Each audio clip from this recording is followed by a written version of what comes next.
Oui, parce que j'ai toujours eu le sentiment que la liberté, enfin le plus grand luxe, c'était la liberté et c'était de faire des choses qu'on avait envie de faire. Donc, pour moi, c'est ça le plus grand. Parce que j'ai toujours eu ce sentiment-là. Que la liberté, le vrai luxe, le seul qui vaille vraiment quelque chose, ce n'était pas l'argent, ni les maisons trop grandes, ni les bijoux enfermés dans des coffres. Le plus grand luxe, c'était la liberté.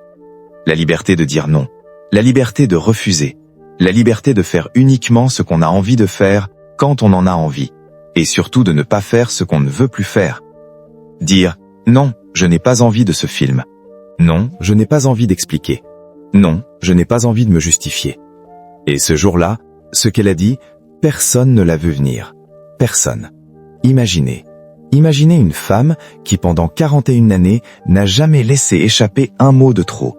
Pas une phrase amère, pas une confidence glissée à une journaliste à la sortie d'un théâtre, pas une ligne dans un livre de mémoire, pas une allusion, rien.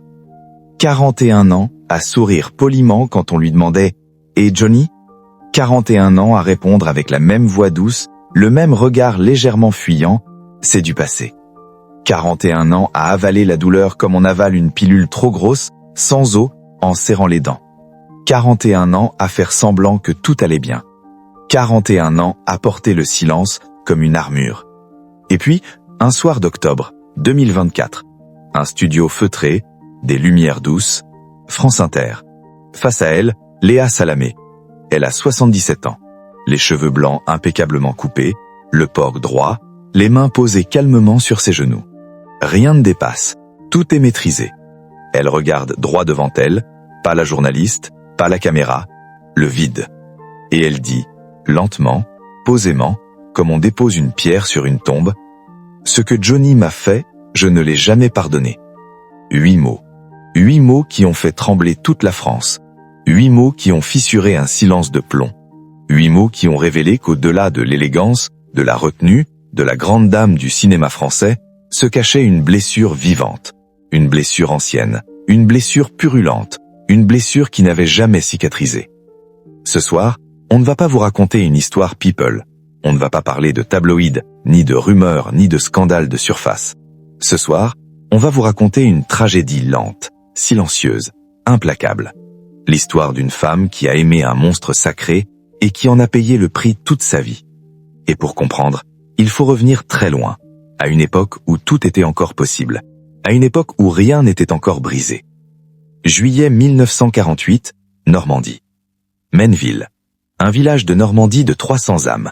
Un endroit où les vaches sont plus nombreuses que les voitures, où le silence est parfois si épais qu'il en devient assourdissant. Dans une maison modeste, naît une petite fille. Elle s'appelle Nathalie Marie-André Bay. Fille unique. Ses parents, Maurice et Claudine Bay, sont danseurs classiques. Beaux, élancés, toujours en collant et chaussant. Ils vivent pour la scène. Ils respirent la scène.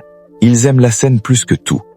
Le soir, Maurice rentre tard, épuisé, les pieds en sang, les yeux rougis par la fatigue, le corps cassé par les répétitions. Nathalie, elle, attend, souvent seule. Elle a 3 ans qu'elle comprend, sans qu'on le lui explique, que ses parents préfèrent la scène à la maison. À 5 ans, elle sait déjà faire chauffer son lait toute seule.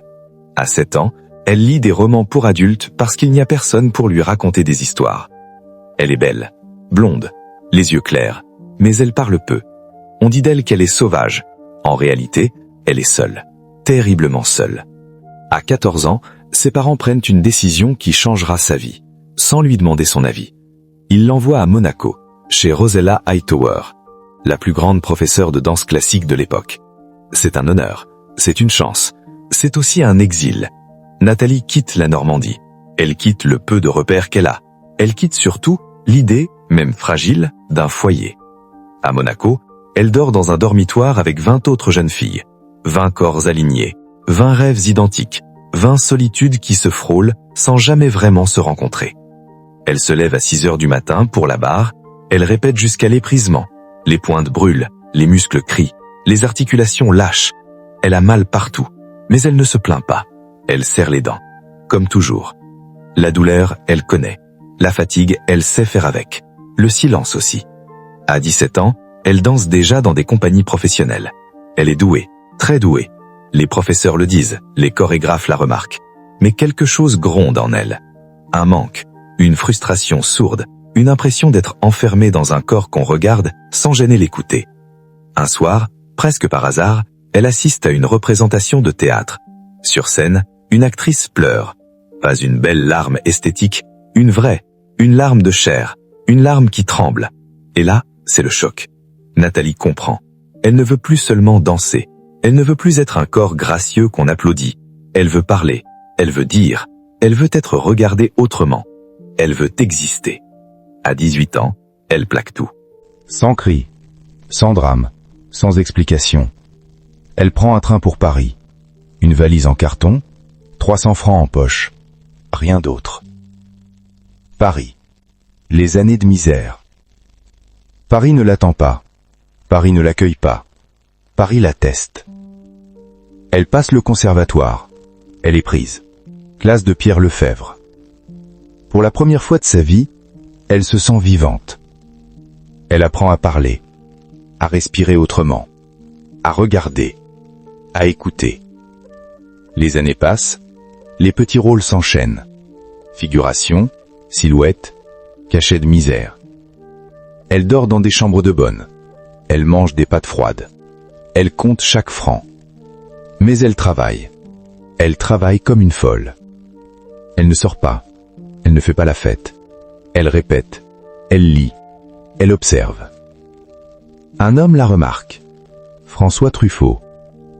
Il prépare la nuit américaine. Il cherche quelque chose de spécial. Un visage. Une présence. Il voit Nathalie sur une photo. Il la fait venir. Elle a 25 ans. Elle est intimidée. Elle parle doucement. Elle doute. Truffaut la regarde longuement, puis il dit simplement « Tu vas jouer Joël. Tu vas être toi. » Le film sort. Il obtient l'Oscar du meilleur film étranger. Et la France entière tombe amoureuse. Cette fille aux yeux clairs, cette voix calme, cette façon de ne jamais forcer l'émotion, cette intensité silencieuse qui transperce sans hausser la voix. La consécration sans ivresse. Les films s'enchaînent. La gifle avec Lino Ventura. Une étrange affaire. La balance. Le retour de Martin Guerre. Sauve qui peut. La vie. Les Césars tombent. 4 en 20 ans. Un record. Elle devient l'actrice qu'on respecte, qu'on admire, qu'on n'ose pas salir. Elle refuse les émissions People. Elle arrive aux avant-premières en jean et basket. Elle dit non à Hollywood, simplement parce qu'elle n'en a pas envie. Elle vit seule, dans un appartement rempli de livres, avec un chat, avec ses silences. Elle a tout, et elle n'exhibe rien. Été 1982. La rencontre. Hôtel Concorde Lafayette, Paris. Jean-Luc Godard tourne Détective. Un film étrange, sombre, presque maudit. Johnny Hallyday a 39 ans.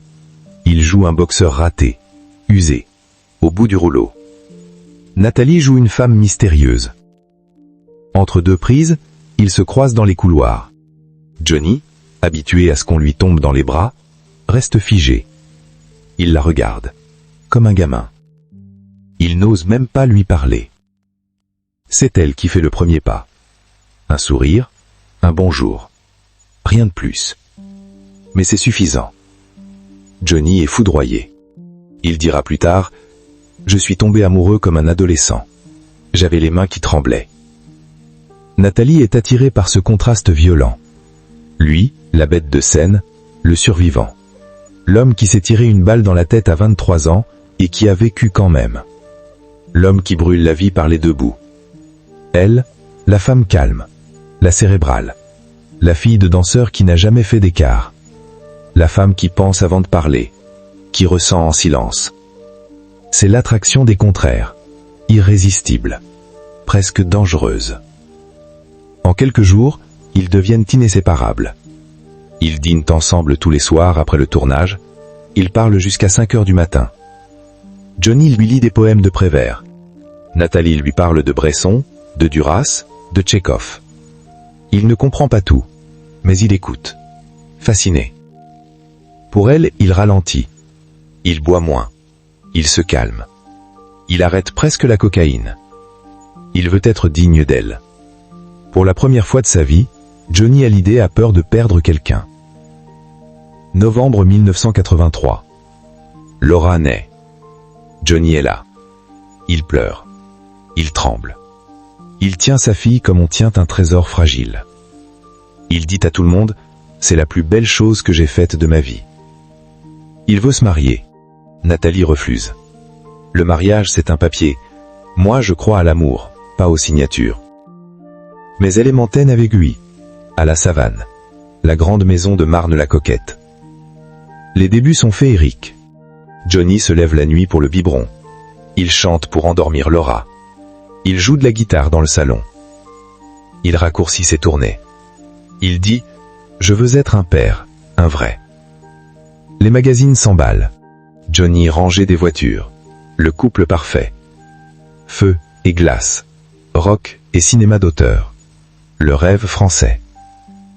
Mais les démons ne meurent jamais. La première rechute est discrète. Une ligne de coke juste pour la route, un verre de Jack Daniels juste pour se détendre. Puis 2. Puis 3. Les absences recommencent. Les nuits blanches. Les amis louches qui squattent la maison. Nathalie découvre ce que c'est que de vivre avec un addict. Les promesses, les larmes, les « c'est la dernière fois ». Et le lendemain, tout recommence. Elle tient. Elle tient pour Laura. Elle tient parce qu'elle l'aime encore. Parce qu'elle croit encore au miracle. Mais l'enfer s'installe. Johnny replonge à fond. Cocaïne pure. Paranoïa totale. Il accuse Nathalie de le tromper. Avec tout le monde. Avec des réalisateurs. Avec des inconnus. Il fouille ses affaires. Il hurle. Il claque des portes. Il disparaît pendant des jours. Il revient détruit. Hagard. Méconnaissable. Nathalie ne dort plus. Elle maigrit. Elle tourne quand même. Elle sourit quand même. Mais ses amis le voient. Elle s'éteint. Le point de non-retour. Printemps 1986. Un soir, Johnny rentre à 7 heures du matin, complètement détruit. Les yeux injectés de sang. Il titube dans le salon. Laura a 2 ans et demi. Elle court vers lui en criant « Papa, papa !» Johnny, dans son délire, la repousse violemment. L'enfant tombe. Sa tête heurte le coin de la table basse. Elle hurle. Nathalie arrive en courant. Elle voit sa fille par terre. Elle voit Johnny qui ne comprend même pas ce qu'il vient de faire. À cet instant précis, quelque chose se brise en elle.